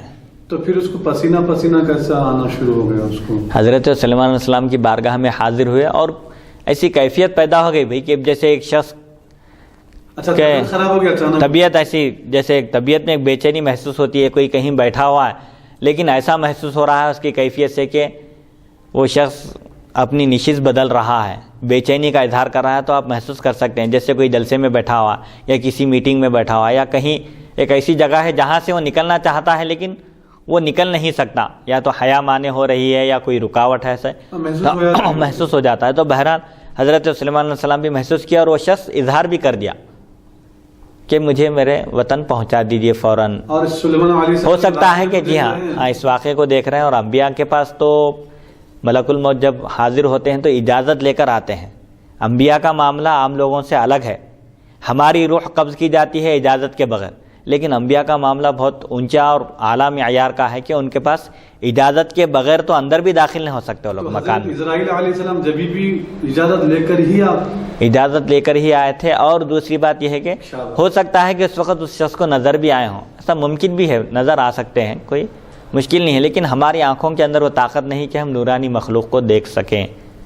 یا ہو سکتا ہے کہ اس شخص کی روح قبض کرنا ہے 1000 کلومیٹر کے فاصلے پر، تو اور آپ کو حکم ہوا ہے اس کی روح قبض کرنا، اس کا وقت ہو چکا ہے اور یہی ہے، اس وجہ سے اس کو دیکھے اور نظر آ گئے ہوں، اور وہ بھی پھر فوراً اپنی روانگی کی آمادگی کا اظہار کر دیا اور عرض کیا حضرت سلیمان علیہ السلام سے کہ مجھے میرے وطن پہنچا دیجئے. ایسا ہو سکتا ہے, یہ نظر بھی آ سکتے تھے, ہو سکتا ہے. حضرت موسیٰ علیہ السلام کے بعد جب روح قبض کرنے کے لیے آیا تو آپ نے ان کو تمانچہ ہی رسید کر دیا تھا. تو محدثین لکھتے ہیں کہ پہلی بات تو یہ ہے کہ حضرت عزرائیل علیہ السلام اس وقت اپنے اصلی روپ میں نہیں آئے تھے, ایک انسان کی شکل میں آئے تھے, یا بہرحال حضرت موسیٰ علیہ السلام کو معلوم نہیں تھا کہ ملک الموت ہے. لیکن صوفیاء کرام اور جو عاشقان رسول ہیں ان کی تشریح یہ ہے کہ حضرت موسیٰ علیہ السلام نے حضرت عزرائیل علیہ السلام کو تمانچہ اس لیے رسید کیا کہ حضرت موسیٰ علیہ السلام کے بعد اور انبیاء آئیں گے, اور پھر آخر میں سید الانبیاء آئیں گے, حضرت پاک علیہ السلام تشریف لائیں گے جو ساری کائنات کے سردار ہیں. تو کہیں ان کی بارگاہ میں بھی ایسے ہی نہ پہنچ جائیں جیسے میرے پاس آئے. تو اس بارگاہ میں تو اجازت لے کر جانا ہے. فرشتے بھی بغیر اجازت حاضر نہیں ہو سکتے, وہاں پر اجازت دے کر داخل ہونا ہے, چاہے وہ جبرائیل علیہ السلام ہی کیوں نہ ہو. تو اس بات میں اس بات کا اشارہ ہے. ہاں, اس بات کی طرف اشارہ ہے جو انہوں نے تمانچہ رسید کیا کہ ادب سکھانے کے لیے کہ انبیاء کی بارگاہ میں آ رہے ہیں, آگے چل کر آپ کو سید الانبیاء کی بارگاہ میں حاضر ہونا ہے, تو کہیں وہاں بھی اسی طرح نہ پہنچ جائیں بغیر اجازت کے. اجازت لے کر جانا چاہیے. تو انبیاء کی جو روح قبض کی جاتی ہے, اللہ تعالیٰ پہلے فرشتوں کو بھیجتا ہے اور ان سے اجازت طلب کرتے ہیں, کیا حکم ہے آپ کا, آپ آنا چاہتے ہیں, اللہ کی بارگاہ میں حاضر ہونا چاہتے ہیں, یا اور رہنا چاہتے ہیں. جب تک ان کی اجازت نہ ہو ان کی روح قبض نہیں کی جا سکتی. تو جو لوگ یہ کہتے ہیں کہ نبی بھی ہماری طرح تھے, یہ گمراہی کا عقیدہ ہے. ہماری موت اور انبیاء کی موت میں بہت بڑا فرق ہے. وہ اختیاری موت ہے, وہ یہاں نہ چاہتے ہوئے بھی مرنا ہے یہاں انسان کو. ہم اس بات کا یہ عقیدہ ہمارے کو ہے کہ حضور اکرم صلی اللہ علیہ وسلم تمام انبیاء بشر ہیں, ہماری طرح بشر ہیں, لیکن ایسے نہیں ہیں. خیر البشر ہے, افضل البشر ہے. ہاں, ہمارے اندر جو برائیاں ہیں, جو خامیاں ہیں, وہ تمام برائی اور خامی سے پاک ہے, معصوم اللہ کے بندے ہیں. ہاں, ہر گناہ سے معصوم ہے, اللہ نے ان کی حفاظت فرمائی. جی ہاں, بشریت سے نفی کرنا یہ تو کفر پر دلالت کرتا ہے, کیونکہ انبیاء بشریت سے نفی کریں گے تو پھر کافر ہو جائیں گے. جی, کیونکہ قرآن میں بشر بول کے آیا. جی, تو ہم بشریت سے انکار نہیں کرتے ہیں, بشریت کا انکار نہیں ہے, لیکن ہماری طرح بشر ہیں, یہ گمراہی کا عقیدہ ہے. صحابہ نے بولے کبھی آپ ہماری طرح ہیں, نہیں بولے ہم آپ کی ایک صفت کی طرح نہیں ہو سکتے. بولے صحابہ تو بہت سارے اوصاف اور کمالات کا اللہ نے آپ کو مالک بنایا ہے. صحابہ جو متقی پرہیزگار انتہائی صاف دل والے تھے, انہوں نے بھی کبھی یہ نہیں کہا کہ ہم آپ کی طرح ہیں. حتیٰ کہ ایک صحابی, غالباً ایسا میرے ذہن میں آ رہا ہے کہ ایک حدیث شریف بیان کرتے ہوئے اپنی انگلی سے اشارہ کر کے نے بتایا, اور یہ بھی بیان کر دیے مجمع میں کہ حضور پاک علیہ السلام نے اپنے دستے مبارک کی انگلی سے اس طرح اشارہ فرمایا, اور میں انگلی سے اشارہ اس لیے نہیں کر رہا ہوں کہ میری انگلی حضور کی انگلی کا مقابلہ برابری نہیں کر سکتی. حالانکہ تمثیل دینے میں, تشبیہ دینے میں, کسی چیز کو بتانے میں ایسی کوئی رکاوٹ شریعت کی طرف سے کوئی ممانعت نہیں ہے. لیکن ادب دیکھیے صحابہ کا کہ حضور پاک علیہ السلام کی ہم برابری ہرگز نہیں کر سکتے, کسی ایک صفت میں بھی برابری نہیں کر سکتے, تو ذات میں برابری کیسے کر سکتے ہیں. کیا بڑی بدبختی ہے, زبان جو بغیر کنٹرول کرے, جی, بے دریغ بے باکی سے بول دیتے ہیں. قیامت کی نشانی ہے. حضور فرمانا کہ قیامت کی ایک نشانی یہ بھی ہے کہ بعد والے لوگ پہلے والے لوگوں پر لعن طعن کریں گے, زبان دراز کریں گے, ان کے بارے میں اہل فیل بکیں گے. یہ بھی قیامت کی نشانی ہے. کیا بدبختی ہے. جی, تو بہرحال خلاصہ کلام یہ ہے کہ اس حدیث شریف میں تقدیر کے بارے میں بتایا جا رہا ہے کہ تقدیر کے بارے میں بحث نہیں کرنا ہے. جو کچھ بھی ہوتا ہے سب اللہ کی طرف سے ہوتا ہے. اللہ خالق خیر و شر ہے, لیکن شر سے راضی نہیں ہے. اللہ خالق ہے اور بندہ کاسب ہے. عمل کون کر رہا ہے, اس پر بندہ کر رہا ہے, اپنے اختیار سے کر رہا ہے, عقل کو استعمال میں لا کر رہا ہے. مجبور نہیں ہے بندہ, بلکہ اپنے اختیار سے کر رہا ہے. عقل دیا اللہ تعالیٰ, عقل کے ذریعے اس کو چاہیے تھا کہ وہ نیکی کا راستہ کرے, لیکن وہ برائی کے راستے پر چل رہا ہے, تو اس کے لیے وہ خود ذمہ دار ہے. حدیث نمبر 2237. حدثنا ابراہیم بن عبداللہ بن المنذر صنعانی حدثنا عبداللہ بن یزید المقری حدثنا حیوۃ بن شریح حدثني ابو ہانی الخولانی انه سمع ابا عبد الرحمن الحولی یقول سمعت عبداللہ بن عمرو یقول سمعت رسول اللہ صلی اللہ علیہ وسلم یقول قدر اللہ المقادیر قبل ان يخلق السماوات والارض ب50,000 سنة. هذا حدیث حسن صحیح غریب. حضرت عبداللہ بن عمر رضی اللہ تعالیٰ عنہما سے مروی ہے, میں نے رسول اکرم صلی اللہ علیہ وسلم کو ارشاد فرماتے ہوئے سنا کہ اللہ تعالیٰ نے آسمانوں اور زمینوں کو پیدا کرنے سے 50,000 سال پہلے تقدیر کو پیدا فرمایا. آسمان اور زمین کی تخلیق سے بھی 50,000 سال پہلے اللہ تعالیٰ نے تقدیر لکھ دی ہے. قیامت تک جو کچھ ہونے والا ہے سب لکھا جا چکا ہے. یہ حدیث حسن صحیح غریب ہے، حدیث نمبر 2238. حدثنا محمد بن العلا حدثنا محمد بن بشار قال حدثنا وكيع عن سفيان الثوري عن زياد بن اسماعيل عن محمد بن عباد بن جعفر المخزومي عن ابي هريره قال جاء مشركو قريش الى رسول الله صلى الله عليه وسلم يخاصمون في القدر فنزلت هذه الايه يوم يسحبون في النار على وجوههم ذوقوا مس سقر انا كل شيء خلقناه بقدر. هذا حديث حسن صحيح. حضرت ابو ہریرہ رضی اللہ تعالیٰ عنہ فرماتے ہیں مشرکین قریش رسول اکرم صلی اللہ علیہ وسلم کی بارگاہ میں حاضر ہو کر تقدیر کے بارے میں بحث کرنے لگے، جھگڑنے لگے، مخاصمہ کرنے لگے تو یہ آیت نازل ہوئی یوم یسحبون فی النار علی وجوہہم ذوقوا مس سقر انا کل شیء خلقناہ بقدر. سورہ قمر کی 2 آیتیں ہیں. جس دن دوزخ میں انہیں یعنی کفار کو منہ کے بل گھسیٹا جائے گا اور کہا جائے گا دوزخ کی آگ کا مزہ چکھو، بے شک ہم نے ہر چیز کو ایک اندازے سے پیدا کیا ہے.